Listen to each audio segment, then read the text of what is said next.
Pemirsa, perkembangan digitalisasi yang merambah di segala sektor termasuk ke dalam sektor keuangan membuat setiap orang dengan mudah melakukan segala bentuk transaksi keuangan dilakukan di mana saja dan kapan saja hanya melalui smartphone atau gawai. Namun dengan kemudahan akses keuangan, hal ini juga dimanfaatkan oleh oknum tak bertanggung jawab dalam mengakses data keuangan secara ilegal dengan berbagai modus kejahatan yang beragam. Oleh karena itu, perlunya kewaspadaan yang ekstra dalam melindungi segala bentuk data pribadi yang terhubung dengan keuangan digital. Dan tentunya kewaspadaan tersebut dapat diperoleh melalui literasi digital keuangan. Untuk mengetahui lebih lanjut bagaimana upaya yang tepat dalam meningkatkan kewaspadaan terhadap keuangan digital, saat ini di studio iNews Jabar sudah hadir Kepala OJK Regional 2 Jawa Barat, Bapak Indarto Budi Witomo. Selamat Budi Witono. Selamat pagi, Pak. Wilujeng enjing. Hatur nuhun. Terima kasih sudah berkenan Bapak Indarto Budi Witono ya, selaku Kepala OJK Regional 2 Jawa Barat. Siap. Terima kasih sudah hadir di studio iNews, Pak. Sami-sami hatur nuhun abdi ged nuhun pisan. Terima kasih yang luar biasa karena menjadikan iNews salah satu corong bagi OJK untuk mengedukasi dan meliterasi masyarakat khususnya warga Jawa Barat. Luar biasa. Pak Indarto, kita panggil biar lebih hangat menyapa Pak Indarto, boleh? Boleh Pak Indarto. Boleh.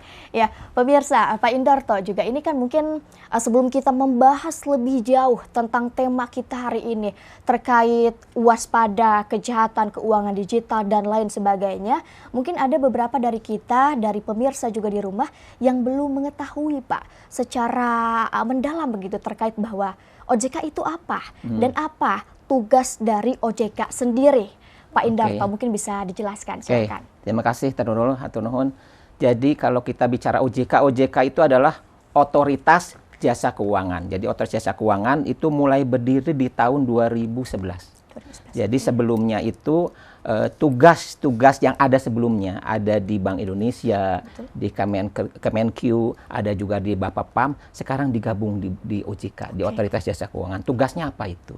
Tugas yang utama adalah mengatur dan mengawasi industri jasa keuangan. Jadi dulu kegiatan pengawasan perbankan yang ada di Bank Indonesia tadi, kegiatan yang pasar modal di Bapepam, kemudian IKNB ada di Kemenko digabung di OJK. Jadi OJK mempunyai tugas yang utama adalah mengatur dan mengawasi lembaga jasa keuangan, industri jasa keuangan. Selain itu juga ada tugas tambahan. Ada tugas tambahan yaitu adalah melindungi konsumen, melindungi masyarakat. Jadi itu tambahan tugas yang sebelum tidak ada di dalam tiga ini. Nah, tapi kepada tahun 2023 baru ini di awal tahun keluar undang-undang sering dikenal dengan Undang-Undang P2SK. Undang-Undang pengembangan dan penguatan sektor keuangan.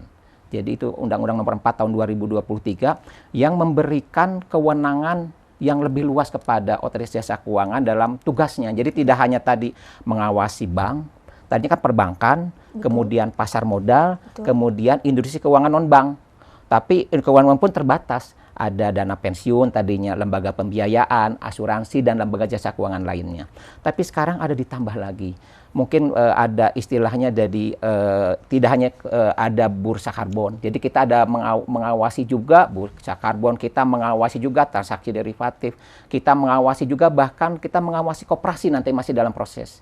Kita mengawasi tadi yang kita sebut dengan aset kripto yang sebelumnya ditangani oleh Bapepti. Jadi semakin banyak tugas kewenangan kita dalam rangka untuk meyakinkan, menstabilkan dari sistem jasa keuangan yang ada di Indonesia ini. Luar biasa, banyak sekali. Banyak sekali tugas dari OJK ini. Betul. Dan salah satunya yang menarik ini Pak, tadi salah satunya mengatur dan mengawasi jasa keuangan gitu. Termasuk bank-bank juga itu diawasi oleh OJK. Nah, apakah ini yang lagi viral dan lagi hangat saat ini Pak? Pinjaman online. Pinjaman online. Nah, apakah pinjaman online juga diawasi oleh OJK sendiri Pak? Karena banyak banget nih kita jumpai aplikasi pinjaman online yang selalu mencantumkan logo OJK.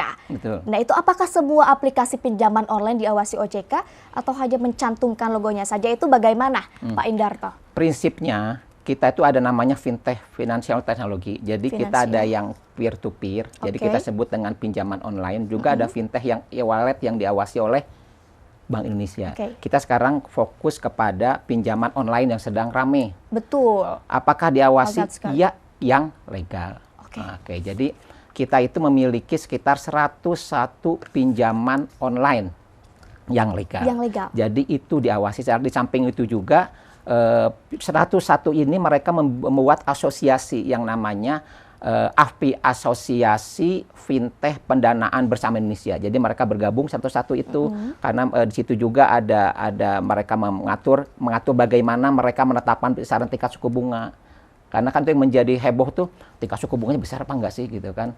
Nah, ini yang kita coba kita atur adalah pinjolnya memang kita awasi dan kita atur. Dan mereka harus mendapat izin dari kita.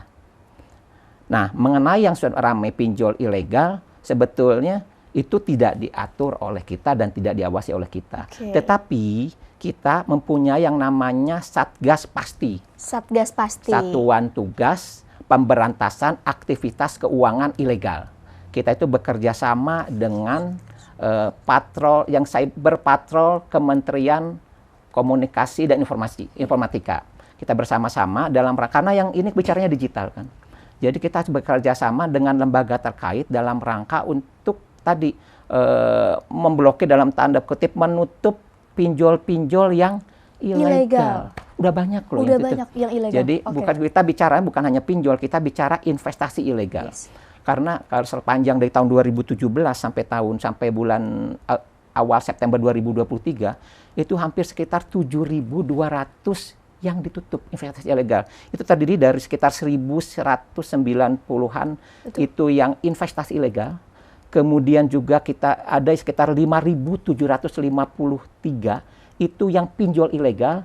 Ada lagi sekitar 251 gadai yang ilegal. Itu yang bicara kita secara online, secara digital. Banyak sekali. Berarti jika dibandingkan antara pinjaman online yang ilegal dan ilegal pun sebetulnya lebih banyak yang lagi yang ditutup. Oke. Dan sebetulnya Pak, ini kan ada beberapa pinjaman online yang ilegal. Tapi kalau misalnya aplikasi yang sudah tercantum logo OJK, apakah itu semuanya sudah diawasi, Pak? Sekarang itu bicara logo, kewajiban bagi pinjol legal mencantumkan logo. Tetapi tadi bilang dulu ada tanda kutip. Iya. Otomatis bagi yang pinjol ilegal pun mereka ingin dianggap legal dong. Bisa aja kan berarti mencantumkan. Makanya mereka punya berbagai macam trik. Salah satu triknya adalah mencantumkan logo OJK. Bahkan jangan lupa mereka dengan yang pinjol legal, mereka menyamakan namanya hampir mirip, logonya hampir mirip sehingga masyarakat bisa terjebak yang luar biasa ini. Luar biasa, jadi memang rada sulit juga untuk membedakan antara ilegal dan yang legal ya Pak. Sebetulnya mudah. Tapi seperti apa akan kita lanjutkan nanti Pak Indarto. Akan kita lanjutkan nanti akan membahas juga Pak nantinya mengenai modus kejahatan keuangan di berbagai platform seperti apa. Namun sesaat lagi selengkapnya usai jeda tetap bersama kami dalam Dialog iNews Jabar.